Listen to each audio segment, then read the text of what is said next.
All flashes aren't created equal, that's the simple truth of it. And so sometimes you're going to need one type of flash and sometimes you're going to need another.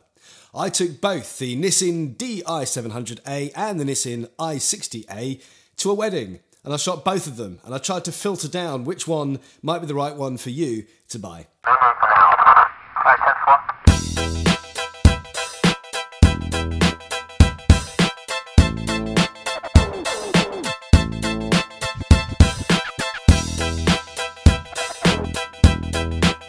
Here's the thing, right? Sometimes, it's like cars, okay? Sometimes the car that you need is a big 4x4 that's going to climb over a mountain. Other times, the car that you need is a little two-seater sports car. And just in the same way with lights that you're going to use to introduce external lights into your photography, sometimes like one size fits all isn't really the thing. Sometimes what you need is just something kind of pocketable and portable. Sometimes what you need is something with a bit more power. Sometimes you might even need something that's sort of continuous light, like these video lights. And sometimes you want something that's a big studio head. And so what we've got here with Nissin was really quite interesting. You've got three different flashes in the i40A, the i60A, and the Di700A that kind of fit into different needs. They're not all exactly the same. They don't do the same thing. I mean, they all fire light out, but there's more to it than that. And I wanted to delve down a little bit into my experiences in the real world, having now shot all three of those flashes at weddings, and try and determine why you might need to buy one system over another. So, if you haven't already seen the video of me shooting the i40 at a wedding, go and watch that. That's up on the screen in the corner. I can never get the... I think it's that corner. I can never get it's like reverse when I'm looking at this. I think it's there. It might be there. Anyway, wherever it is, there's a little thing that pops up on screen. Go and watch that. But this one specifically is going to be looking at the i60 and the i700, between those two. So the first thing to say is that with all the three flashes, you're going to get TTL. Right, you can have it in full manual mode or TTL, and it's fully compatible with the Fuji system. So if you like to shoot with the flash working out how much power it's got for itself, then all three of them are going to do that. In terms of HSS, I did mention in that video up there that it does do high-speed sync.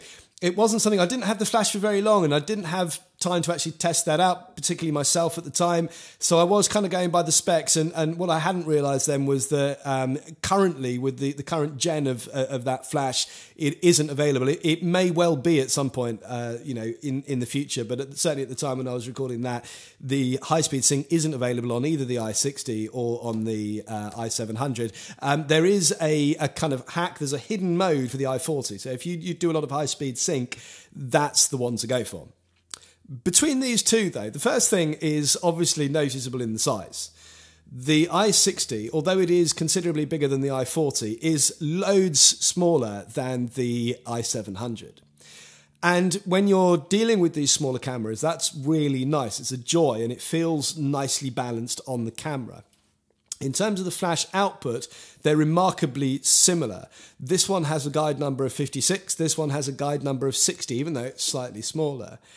In real world situations, when I was shooting in a wedding and bouncing the flash off all kinds of different walls, and high ceilings and all that sort of stuff, I didn't find either of these two units lacking in any way. They both were able to do the job for me, even when sometimes I was having to bounce the flash a long way and then get it to come back. And that really marks these flashes apart from the little i40, which was just not powerful enough to be able to bounce the flash particularly far. It just didn't have the guts in it. So if you need a little bit more power, then I would discount the i40 and go for one of these two. So what are the differences then between these two flashes? Because ostensibly they have a similar guide number. One is just bigger than the other. The main differences that you'll find are the way that you operate with the two flashes. If you look at the back of the camera, then you'll see that on the i60, It's all done with these little sort of mode dials.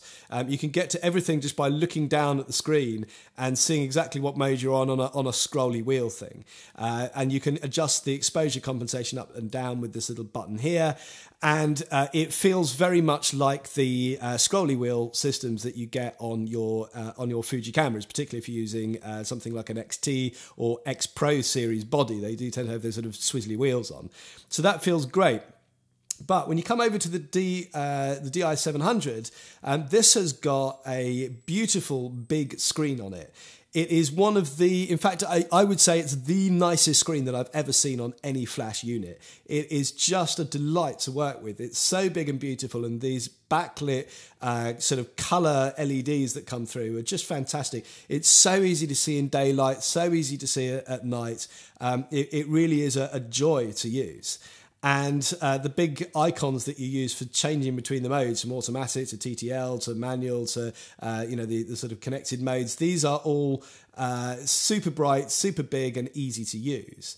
And so if you don't have the greatest vision in the world, like I wear glasses, for example, sometimes I don't put the glasses on if I'm shooting, and I just use the diopter in the viewfinder. If you're doing that, and so your vision without looking through the camera is a little bit blurry, then I would certainly recommend the Di700 over the Di60, simply because it is much easier to use. It's got a much bigger and brighter screen to it.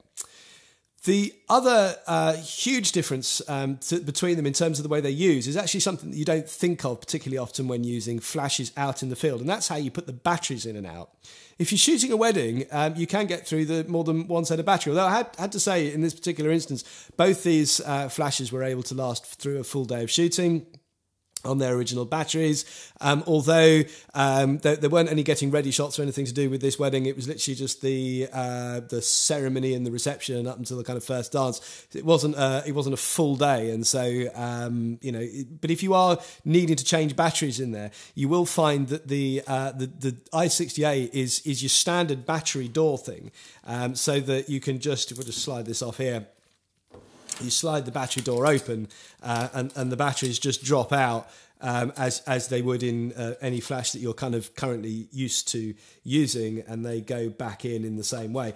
That's really, really convenient. Now, when I first looked at, and I'll show you what you get with the Di700, and actually when I first saw it, I thought it was really cool looking. So what you get with here, switch that off for a second. What you get in here is this kind of neat little cartridge thing, and I thought, oh, that's brilliant. It's like loading up the clips in a sort of 9mm or something, but actually it's a little fiddly to get the batteries like out. Like, that's quite tight. You got to kind of get them out. It's a little bit of a fiddle, and if you're shooting in especially a reception, something like that, when it's a little bit darker, then you've got to get the new batteries and put them back in again. It definitely takes longer to get all this lot back in place. It just doesn't feel quite so easy to use, and then you've got to get this door the right way up, because if it will only go one way up, and then before you can get the door back on. So I found that had the potential to lose me time out in the field. And the other thing, it's not a small thing; it's a big thing, and the fact that it is the fact that it's a big thing. I tend to shoot weddings on the whole with the flash mounted on the camera bodies. And then I bounce it around, like I'll rather than having it on a separate light stand or something. Most of the time, what I'm doing is I've got the camera like that with the flash on top of it, and I'm bouncing it off a wall or a ceiling to get the light in the direction and intensity and softness that I want. Without having to kind of maneuver a lot of stuff around. And in these cases, then definitely the smaller flash just felt much more balanced on the camera. That being said, if mostly what you're doing is working in a studio or in a situation where you hardly ever put the speed light on top of your camera, then I would go for these ones over these ones. The reason being that you've got the lovely big display on here, the extra size doesn't really matter, and there is an enormous price difference between these products. To give you an idea, this you can get bundled with the Air 1, and you can get them at current prices of, I think it's £199 to get both of those two in a set. Whereas with the Nissin i60, it comes in at around £240 just by itself. So you are paying an enormous premium for the smaller and compact size of this little flash. So it does tend, it depend, you know, how you're going to be using the flash. You know, this at 100 and, you know, whatever, 200 quid for this and this is just brilliant. I mean, that as a setup is absolutely phenomenal value. This flash is great. This little air commander unit is great. The screens on the back of these are just beautiful. I love the way that the air commander sits on the back, on the top of the camera there. It looks really nice. The way it's angled towards you makes it really, really easy to see. And it's just very, very easy to pair up. Actually, with both these, I mean, the nice thing about the Air Commander, it will pair with the i60. It will pair with the i700 as well. i7000, sorry, i700 as well. They are both, you know, compatible with the Air 1. The i40 is not. So if you are wanting to use the thing remotely and wanting to take advantage of the Air 1 unit, then you must get one of these two units. I like these little units a lot. I loved the i40 and everything that the only couple of things I didn't like about the i40, which is the noise of the head and the lack of power they dealt with this. And as a Brucey bonus, they gave you this cool color screen, which I really like. And it's brilliant. It fits with the ethos of the Fuji system extremely well. But if you don't mind the extra size, and bearing in mind I've been shooting with Nikon and Yongnuo flashes with these cameras, you know, for years and without any you know, issues at all. I've just got used to using these bigger ones. And if you have legacy flashes lying around that you've been using with this system, you also will be used to this size. This is just the same size as an SB910 or Canon 580. It's exactly that size. And if you're used to and okay with that size of flash on top of the body, then you will save a hell of a lot of money by going towards this system. And if you are sticking this usually just on a light stand somewhere in the studio and you're not, you know, connecting it to the hot shoe on the top of the camera, then this plus the Air Commander is phenomenal value for money. So that's it. If you have experience with these systems and you'd like to contribute to the conversation below, please do so in the comments. It's always interesting to hear how people are using these flashes and you know, helping each other solve problems, setting things up and all that kind of stuff down in the comments below. It's brilliant. That's what YouTube is all about. So carry on doing that. And as always, if you enjoyed this content, please subscribe to get more, and I shall see you all again soon. Cheers.